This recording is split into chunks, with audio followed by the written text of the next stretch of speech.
Hey guys, this is OddOneGaming. This is going to be another Dragonheir SilentGods video. In today's video, I want to talk a little bit about the dungeons that people should be farming in Season 2, okay? It might not sound like, really important, but it's actually extremely important to know what dungeons to farm, when to focus them, and all of that. And this has changed a little bit since Season 1, okay? Like in Season 1, I had a video that had this this thumbnail, okay? And basically, this is what I talked about. What are the most important dungeons you should be farming? What's the priority and all of that? And honestly, for Season 2, that one has changed a little bit. It's not changed completely, but a little bit. And I'm gonna walk you through why this one has changed and why you should focus on different things. So let's just check it out and let's see what's gonna be like priority number 1, okay? So priority number 1 is still gonna stay the same, and that is going to be farming the goblin dungeon, okay? So number 1 priority will be the goblin's lair. If somebody tells you something different, I'm not sure I'm going to agree with them. The reason why I'm saying that is because, well, before you get to the point where you're going to be farming dungeons that give you gear, or the ones that give you runes, the positive or the negative ones, you first have to build your heroes, okay? And then obviously early on, you're going to need to farm lots of Goblin's Lair so that you can get yourself XP potions. With these XP potions, you will be leveling up your heroes. And that's going to be really important because you're going to need quite a little bit of a variety of heroes to build because, well, for Goblin, which is, again, number 1 priority, you're going to need mostly AoE heroes. So if I go over here and show you, for example, the team that I'm using is going to be mostly AoE heroes, okay? So I do have in my team, I have Dritz, I have Oster, Voresh, then I have Rose, and then there's Sigrid. And honestly, this team is, it's not the best. It's not ideal because I would rather have somebody that does more damage instead of Rose and Voresh. But for now, this is the best that I have, and that's what I'm using. And as an example, the reason why I'm using Sigrid in this dungeon is because, well, she has a pretty fun ultimate and a pretty quirky passive where every time that she does her ultimate, she hits everybody that has a debuff. And at the same time, her passive gives her ultimate energy every time somebody that has a debuff dies. So that makes her a pretty viable one. But as you can see, it's mostly focused around AoE hitters. Even though, like I said, Sigrid is not an AoE hitter per se, but still she brings what I need. And then the Rose and Voresh in this team, they're basically AoE hitters. Voresh has my Witch's Remains, but what they also bring is they bring debuffs, okay? Which means that the more debuffs we have, the higher the chance that Sigrid is gonna do her ultimate as an AoE hit, and as you can see, she's a top damage dealer in this one. This one's not gonna be perfect. It seems like this one's not gonna be 3-star. Obviously, you're gonna try to keep pushing this to always make it better and better.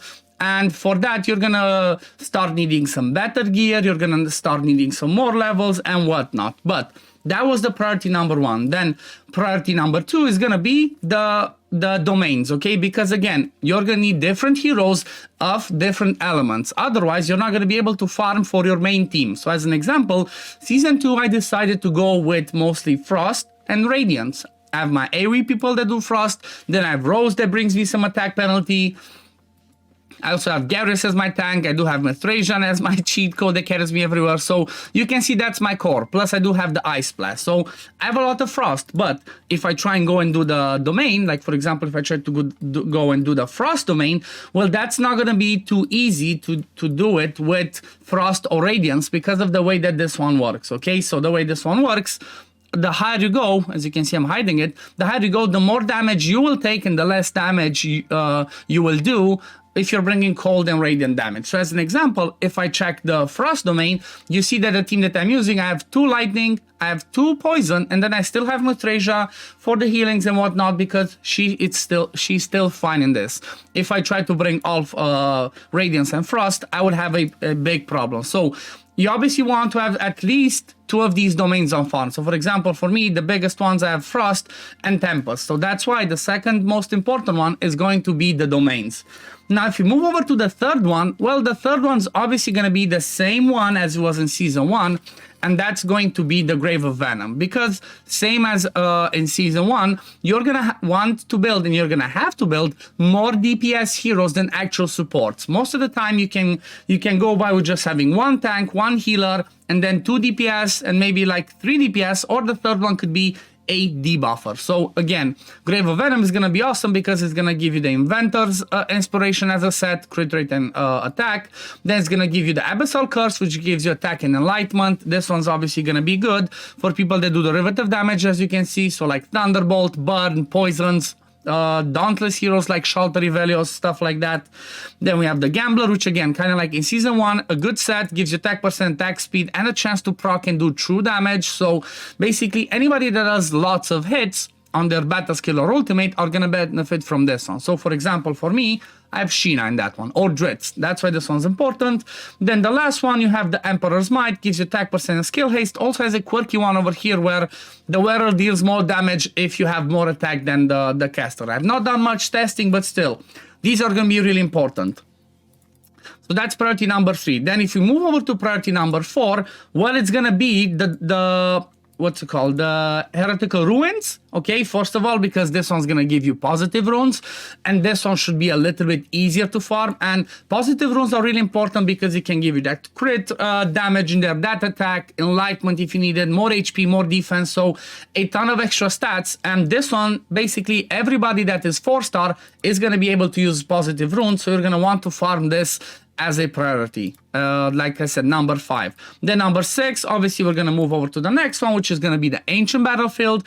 This is where you get the negative runes, and again, these ones are huge because these ones are gonna be able to give you accuracy main stat, resistance main stat, I think it's attack as well, so lots of good main stats, but also it gives you some good substats that can be crit rate, that can be more accuracy. And also the most important stat that the negative runes and the positive runes can give you are going to be the skill haste one, okay? Because skill haste lowers the cooldown of your battle skills and your ultimate energy, and that's really important. So you're going to want to try and get these ones with skill haste most of the time. So that's priority number, what's that? So Goblin 1, Domains 2, 3 is going to be Venom, 4 is going to be Heretical Ruins, 5 is going to be Ancient Battlefield. Then number 6, this is where the change comes, okay? Compared to Season 1, Season 2, priority number 6 is actually going to be the Grave of Curse. The reason I'm saying that is because of the change that they brought to the sets. And I'm specifically talking about this one. This is arguably one of the best, if not the best set of this season, because it gives you skill haste, and which is important. Again, you want to lower those cooldowns. It gives you HP percent, which is going to be good for people that scale off of this, but then this one's the most important one. When the wearer successfully inflicts a debuff, all allies gain an additional 15% attack for 10 seconds. So this one's basically like in Season 1 we had Brotherhood Spirit. This had the same effect, but it only worked when somebody used their ultimate, okay? And that one gave us skill haste and 40 accuracy. So the reason why this one's so good is because, well, it actually works when the wearer does not wear it. Like, not working as intended, but still. So this one's amazing because you can land the debuff on the battle skill or on the ultimate, or anybody can land it. So that means you're basically gonna have this increased attack up all the time, okay? So that makes it really important. And then at the same time, the Ancestral Protection is an amazing set that gives you some damage mitigation that you would usually put on your tank, or you would have it on your healer that maybe doesn't require too many other stats, just survivability and skill haste. So you're going to put that one on them, and that's going to soak up some of the damage from that. So that's why the Grave of Curse is going to be more important this season than the last one, which is going to be the Grave of Wrath. So let me move over and show you the Grave of Wrath. And that one, you're going to see I didn't push it much because I don't know. The change they did made Grave of Wrath be a little bit worse. And this one's more of an end game one, I guess, because only towards the end game would you care about the Holy Hunter set, which is basically the stun set. You might have seen me use it in the previous season where I showed using the stun set, this one, in order to push Famiander, or you can even use it in the Pillar of Trials. It helps you keep the waves controlled or whatever, keeps the enemy controlled by landing those stuns, and it allows your people to rotate through their skills, and it can be really useful. But then this one, I don't know, I don't see this being as powerful right now. So last season we had the Brotherhood Spirit, Spirit, now we have Mona Lisa's Blessing. So the thing that I still like is that it gives us 20 skill haste and 40 accuracy. That's still decent, but this one, after casting an ultimate skill, the wearer heals the ally with the lowest HP percentage by 15% max HP. So this would be the wearer's max HP. But most of the time, you would want this to be on somebody that's your healer. And 99% of the time, your healer will not need accuracy. So basically, this accuracy is a wasted stat combined with this set. So yes, you might use it on some people, but I'm not sure. Maybe I would just mostly use it because of the extra skill haste, but because I have this available from the Grave of Curse and from the Grave of Venom, this one just becomes obsolete. Like, I don't know, leave it in the comments below. Who would you guys use this set on? Okay, because I cannot really think of it. Like, again, maybe a healer that has some debuffs like Ogok, or maybe someone like a Frurbath could use it, but I don't believe this to be more powerful than the one from the Grave of Curse. So yeah, I guess this is going to be it for today. I just wanted to emphasize this because, again, it's really important to know what to focus your energy on during the seasons. And again, really important something to keep in mind, don't go too crazy on farming the gear dungeons or the rune dungeons, because in the first 30 days, you don't get that much benefit. What you want to wait for is, we go over here and check this one, okay? So for example, for me, it opens in 11 days. You want to wait for the legendary Forge Material drop rate increased. Once that one happens, you're going to get more of the drop rates, and that means you're even going to get more gear because of the way this one works. There's a quirky system that I saw somebody explain it. I might make a dedicated video on that one explaining why sometimes you get gear, sometimes you don't, because lots of people do not know, and it's really important to know. So again, don't go too crazy on gear, farm some of it, mostly focus on your goblin and your domains. I know it's going to be tedious, I know it's going to be annoying, but that's what you have to do up until the gear opens, then you can go crazy on the gear.